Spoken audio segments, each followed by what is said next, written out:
বিধায়ক আমিরুল ইসলাম ও ধুলিয়ান পৌরসভার প্রাক্তন চেয়ারম্যান মেহবুব আলম শামশেরগঞ্জের দাঙ্গার ঘটনায় জড়িত তাদের মদতেই এই ঘটনা ঘটেছে। কলকাতা হাইকোর্টের রিপোর্টে সাব জানালো 3 সদস্যের প্রতিনিধি দল। যদিও এই অভিযোগ অস্বীকার করেছেন বিধায়ক ও পৌর সদস্য মেহবুব আলম। আর রিপোর্ট প্রকাশ্যে আসতেই শুরু হয়েছে জোর রাজনৈতিক চর্চা।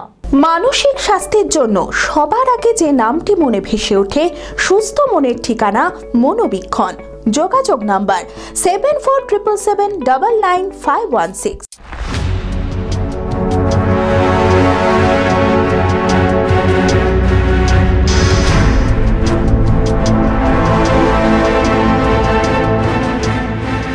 এপ্রিল থেকে ওয়াকআপ বিরোধী আন্দোলনের রোষে রণক্ষেত্র হয়ে ওঠে মুর্শিদাবাদের সুতি, শামশেরগঞ্জ, ধুলিয়ানের বিভিন্ন এলাকা। বাড়িঘর ভাঙচুর, আগুন, বোমাবাজি, খুন, সন্ত্রাসের ঝড় বয়ে যায়। আতঙ্কে ঘরবাড়ি ছেড়ে পালিয়েছিল বহু মানুষ। এলাকায় এলাকায় মোতায়েন করা হয় পুলিশ ও কেন্দ্রীয় বাহিনী। ধীরে ধীরে পরিস্থিতি স্বাভাবিক হলেও সেই আতঙ্ক এখনও কাটিয়ে উঠতে পারেনি এলাকার মানুষেরা। 17 এপ্রিল পুরো ঘটনার সরজমিনে খতিয়ে দেখার জন্য 3 সদস্যের কমিটি গঠনের নির্দেশ দেয় কলকাতা হাইকোর্ট। এই কমিটিতে রয়েছেন রেজিস্ট্রার যোগিন্দর সিং, জাতীয় মানবাধিকার কমিশনের সদস্য সত্য অর্ণব ঘোষাল ও রাজ্য বিচার বিভাগীয় পরিষেবার রেজিস্ট্রার সৌগত চক্রবর্তী।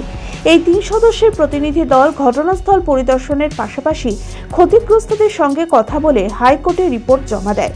আর রিপোর্টে সাফ জানানো হয়েছে, শামশেরগঞ্জের বিধায়ক আমিরুল ইসলাম ও ধুলিয়ান পৌরসভার প্রাক্তন চেয়ারম্যান মেহবুব আলম শামশেরগঞ্জের দাঙ্গার ঘটনায় জড়িত রয়েছে।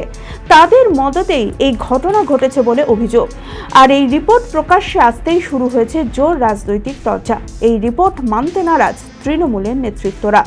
আম জনতার কাছে সবাই তো মুভমেন্ট করতে পারে না, সবাই তো অত রিস্ক নিয়ে কোনো জায়গায় ল অ্যান্ড অর্ডার প্রবলেম হলে কেউ কাউকে তেড়ে আসলে, কেউ কাউকে অস্ত্রশস্ত্র নিয়ে আক্রমণ করলে তার সামনে থেকে আমি যেটা পারবো আমার ছেলেও পারবে না, আমার মিসেস পারবে না, আমার দাদা পারবে না, আমি যেটা পারি।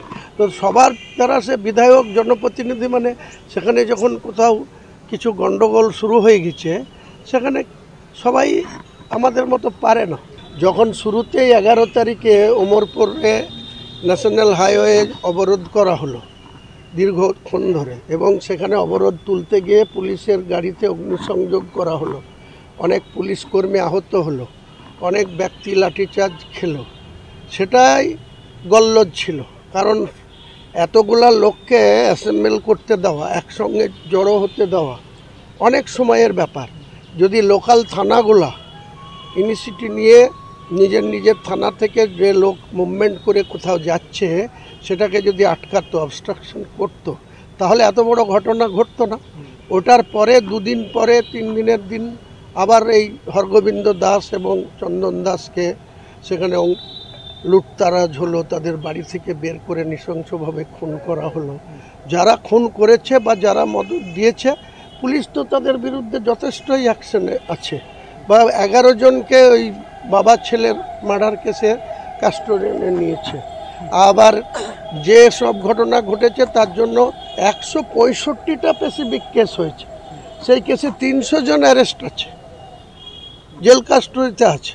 এর থেকে আর বিজেপি কি চায়? মণিপুরে যাক না, গিয়ে ফলাক না, দেখি কত বড় প্রশাসক হয়েছে। শুধুমাত্র বাংলাতে এসে যত রকম নিয়মকে কাজে লাগানো হবে, আইনকে কাজে লাগানো হবে, আমরা লাগাতে বিরোধী নয়, কিন্তু ইন্টেনশনালি যেভাবে রাজনৈতিক উদ্দেশ্য হয়ে এই যে ঘটনার কাউকে সরাসরি দাঙ্গা করেছে বা মদত দিয়েছে সব বলা হচ্ছে। একটা ঘটনা ঘটেছে বলে তো প্রশাসন জঙ্গিপুর পুলিশ পিডির আন্ডারে 165টা স্পেসিফিক কেস হয়েছে। 300 জনকে সেই সব বিভিন্ন ঘটনায় জড়িত থাকার অপরাধে, কেউ অপরাধী কি অপরাধী না এখনও প্রমাণ পরে হবে, তাদের অ্যারেস্ট করে জেল কাস্টোডিতে রাখা হয়েছে।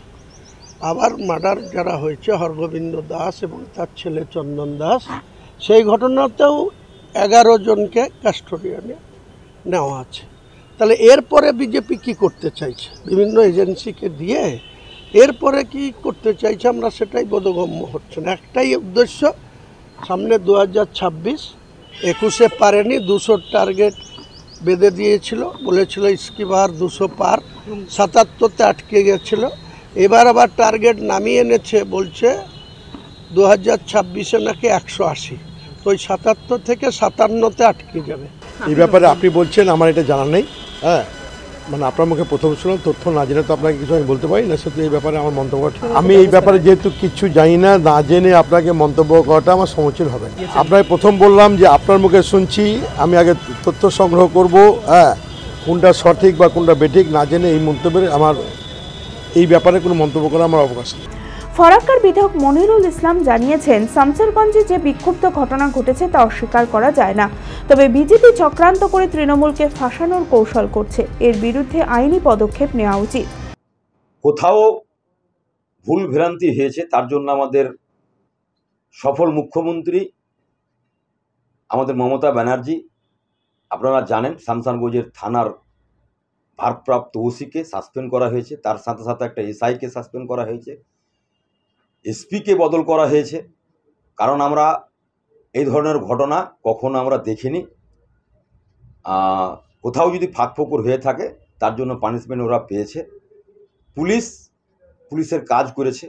আমাদের 11 এপ্রিল যখন ঘটনা ঘটে, নবান্নের তাবড় পুলিশ ডিপার্টমেন্টের আর কি এখানে এসেছিলেন।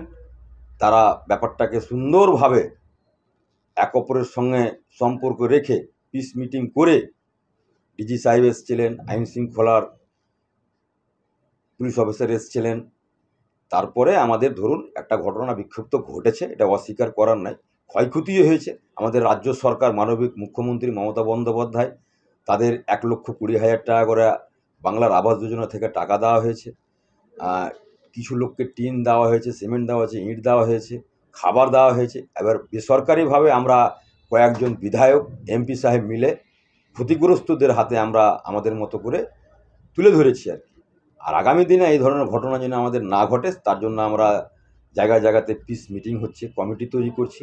আগামী দিনে আমাদের এই ভুলগুলা থেকে শিক্ষা নিয়ে সামনের দিনে যেন আমাদের শান্তির বাংলাকে যেন অশান্তি না করে। আর যেগুলো নাম বললাম, আমি সবাইকে সতর্ক করব, যেভাবে শুভেন্দু অধিকারী, সুকান্ত মজুমদার, অর্জুন সিং, এদেরকে আইনের আওতায় নিয়ে এসে কারাগারে ভরা উচিত। সাংসদ খলিলুর রহমান বলেন, বিষয়টি খতিয়ে দেখা হবে, তবে এই অভিযোগ ভিত্তিহীন। বিষয়টা আমি একটু খোঁজ নিই আর কি, খোঁজ খবর নিয়ে জানাবো। তবে একটা কথা আপনাদের কথার উপরে আমি বলছি, অর্ডার কি হয়েছে আমি জানি না, কিন্তু বাট আপনাদের কথার উপরে বলছি, এরকমটা না, ভিত্তিহীন। তবে হাইকোর্টের 3 সদস্যের এই রিপোর্টকে সমর্থন জানিয়েছেন বিজেপি নেতা মিলন ঘোষ। দেখুন, এই ঘটনাটা আমরা জানি যে এখানে পুলিশ 100% ব্যর্থ হয়েছে। টেনশনারি হয়তো থামিয়ে দেওয়া হয়েছে না, এত 4-5 ঘন্টা পুলিশের কোনো সাক্ষাৎ পাওয়া যায়নি।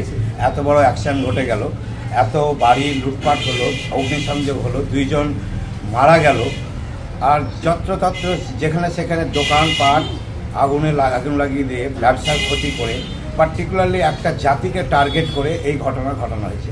এখানে স্বাভাবিকভাবে শাসক দল এবং শাসক দলের যারা নেতা বা কর্মী রয়েছেন, সেই প্রোগ্রামটা সেদিনকে শাসক দলেরই ছিল। ওয়াকআপ বিরোধী বিল, তার বিরুদ্ধে যে আন্দোলন, সেই আন্দোলন সুষ্ঠুভাবে তারা করতে পারতো, শান্তিপূর্ণভাবে মিছিল করতে পারতো, যে কোনো কিছু করতে পারতো। কিন্তু সেটা না করে দেখে বেছে হিন্দুদের দোকানপাট, ঘর বাড়ি এবং লুটপাট, আগুন এইসব লাগিয়েছে। আজকে সেই যে কমিটি গঠন হয়েছে, কমিটি গঠনের রিপোর্টে হাইকোর্ট যে রায় দিয়েছে তা অতি বাস্তব এবং অতি সত্য। অ্যাপেলো মার্বেল মুর্শিদাবাদ তথা রাজ্যের সর্ববৃহৎ মার্বেল প্রতিষ্ঠান। সমস্ত প্রকার মার্বেল, গ্রানাইট, স্যানিটারি ওয়্যার ও ফিটিংসের বিপুল সম্ভার, সমস্ত রকম সাইজের টাইলসের অফুরন্ত সম্ভার। আর.এ.কে সিরা কোম্পানির অনুমোদিত ডিলার আমরাই। কাজারিয়া টাইলসের মুর্শিদাবাদে আমরাই একমাত্র স্টার ডিলার। বিশদে জানতে আজই যোগাযোগ করুন Apollo marble, Chuapur, Baharampur, Murshidabad. Mobile number 9474102078।